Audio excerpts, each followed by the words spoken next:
સૌ લોકો જાણે છે કે સવારે ઉઠીને પાણી પીવાથી ઘણા ફાયદા થાય છે, પણ કયું પાણી પીવાથી કયા ફાયદા થાય છે એ આપણે આ વિડીયોમાં જાણીશું. જો તમે વરિયાળી અને સૂકી દ્રાક્ષનું પાણી પીવો છો તો એ તમારા પિત્તને કંટ્રોલ કરશે.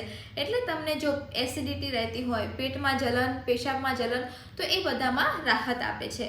જો તમે અજમો અને જીરાનું પાણી પીવો છો તો એ તમારા પાચનને સુધારશે, તમારી ગેસની તકલીફને દૂર કરશે અને હા, જો પેટ ફૂલાયેલું લાગતું હોય તો એમાં પણ રાહત આપશે. જો તમે ત્રિફલાનું પાણી પીવો છો તો એ તમારા પાચનને સુધારશે, તમારા શરીરને ડિટોક્સ કરશે અને તમારા શુગર લેવલને પણ કંટ્રોલમાં રાખશે. જો તમે શિલાજીતનું પાણી પીવો છો તો એ તમારી ફર્ટિલિટી માટે ઘણું સારું છે, તમારા વજનને પણ નિયંત્રણમાં રાખે છે અને તમારી ઇમ્યુનિટીને પણ બૂસ્ટ કરશે.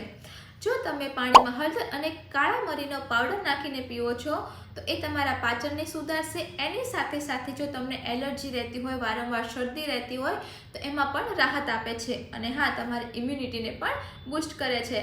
તો કોમેન્ટ કરીને જણાવજો કે તમે સવારમાં ઉઠીને કયું પાણી પીવો છો. Thank you.